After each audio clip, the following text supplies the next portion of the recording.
Abduction by Peg Carrot, Chapter 6. It had been less than 10 minutes since the school buses left, but it seemed like forever to Bonnie. Where was Matt? Who are Matt's friends? Mr. Quinn asked. Bonnie and Mrs. Jules named 4 children from Matt's class. Mr. Quinn called each of their homes. Twice he got an answering machine and left an urgent message. The other 2 times a woman answered, questioned her child, then reported the child hadn't seen Matt after school let out. Maybe someone gave him a ride home today, Mr. Quinn said. Perhaps a neighbor or somebody else Matt knows saw him in the bus line and offered to drop him off. Maybe he's home right now, waiting for you. Bonnie called her own number, although she knew Matt wouldn't be there. They always rode the bus together, unless Mom made other arrangements in advance. Always. The answering machine clicked on. Matt, Bonnie said, if you are home, call the school right away. She read the number off the telephone base. Bonnie hoped her mom would get there soon. Did Matt have a problem today? Mr. Quinn asked Mrs. Jules. Did you send a note home? Mrs. Jules said, he didn't get in trouble in class. He rarely does. Matt's one of my easiest boys, except for his tendency to think about baseball too much. Something's happened to him, Bonnie thought. Maybe the anxious feeling that started in PE hadn't been because of remembering the dream. Maybe it was a premonition. Was Matt going to disappear from her life without even a chance to say goodbye, the way her dad did? Mr. Quinn turned to the school secretary. Mrs. Williams, were there any visitors at the school this afternoon? He asked. Mrs. Williams picked up the sign-in sheet and glanced at it. One parent came to take a sick child home. The regular volunteer who listens to the first graders read was here, and we had a delivery for the library. Nothing unusual, Mrs. Quinn said. Nothing unusual, Mrs. Williams agreed. Matt's cheeks started to itch. He rubbed them, one hand on each side of his face. The more he rubbed, the more his cheeks itched. They felt hot, like 2 glowing coals. His chest itched too, and he stuck one hand up his t-shirt to scratch. I think you were wrong about the candy bar, he said. What do you mean? I've got hives. Denny looked at the boy. His face was puffy, especially around his eyes. I itch all over, Matt said. I need to take one of my pills. What pills? The green ones that I take every morning. Vitamin pills? No, I take a vitamin pill too, but now I need the kind I get from the doctor, for my allergies. Matt kneaded his ears. Denny frowned, watching him. Pink blotches bloomed on the boy's face and neck. Who ever heard of a kid being allergic to chocolate? Still, Matt did look as if he had scrubbed his face with poison ivy. Small bumps like mosquito bites rose on the blotches. Matt's lips seemed swollen. Did you ever get hives before when you weren't home? Once I got them at school when I traded my snack for another kid's cupcake. What did your teacher do? The nurse gave me an allergy pill. Mom had taken some to the nurse on my first day in case I ever needed one. Then he gripped the steering wheel tighter. Nervous perspiration began to soak his t-shirt. He couldn't take the kid to the doctor. No way. What happens if you don't get the pill? He asked. The hives last longer and itch more. The pill makes them go away. You'll have to itch then. I'll take the pill as soon as we get home. I know where Mom keeps them. Forget the pills. We're not going there. You said we're going home. We are. We're going to my home, which is now our home. You're going to live with me from now on. We'll have a great time, me and you. Matt shook his head. I don't want to live with you. Too bad. I want to call my mom. Hey, this was her idea. She said to be a good boy and do what I say. What about my clothes and my toys and my blankie? She's going to mail everything to you. The pills too. Not that you'll need your old clothes or toys. I bought everything new for you. A PlayStation with lots of games, a DVD player and a bunch of movies, and a Game Boy. Matt stared at the man. Are you rich? He asked. You better believe it, kid.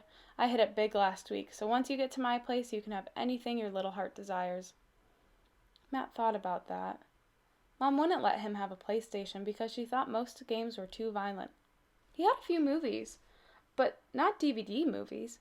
He wondered if Mom really knew where he was going and about all the computer games. His father's name was Denny Thurman, but how did Matt know that's who this man was? He'd never seen his dad. He didn't know what his dad looked like. Maybe this man was only pretending to be Denny Thurman. "How do I know you're really my dad?" he asked. "What? My own kid wants to see identification?"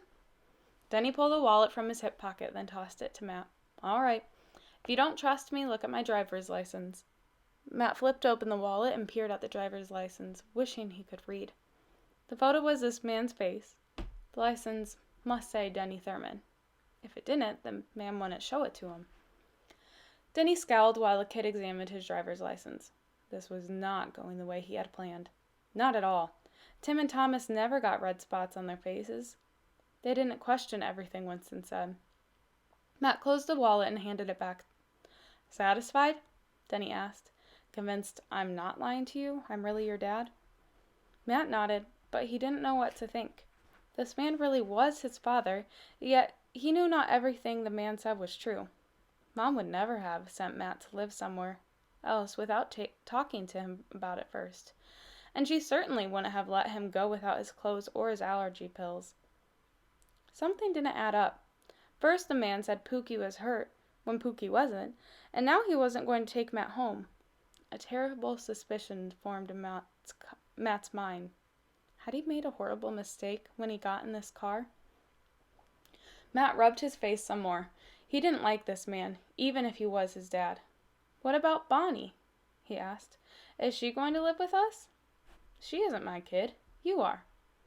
"Bonnie will be mad when she finds out Pookie came with me." "We don't care what Bonnie thinks. Forget about her." "I don't want to forget about Bonnie. I want to go home." "Be quiet," Denny said. "You're giving me a headache." The uncertainty flowing through Matt's mind gelled into conviction. He should never have gotten into the car with this man, whether Pookie was there or not. "I'm going to sit in the back with Pookie," Matt said. He unbuckled his seatbelt and started to climb over the seat. He stopped, looking down at the floor. "Pookie's gone!" he cried. "He isn't here." Denny shrugged. "He must have jumped out when we stopped at the bathroom," Matt said, "and we didn't see him go. We have to turn around." "Forget it." "Forget it? We can't drive off and leave him behind." "Sure we can." "Pookie's old," Matt said. "He can hardly see." "Calm down. He's fine." "He isn't fine. He's loose at the park. We have to go back and get him. He'll get hit by a car." "He won't get hit. I tied him to a post." Matt glared at Denny.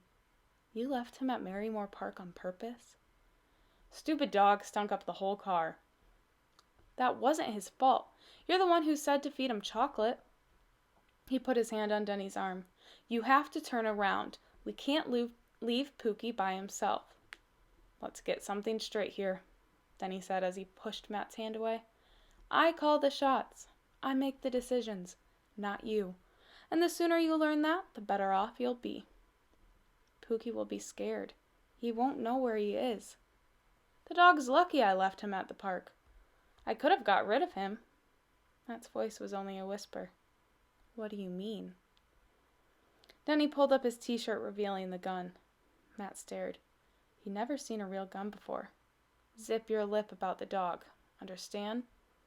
The mutt was nothing but trouble.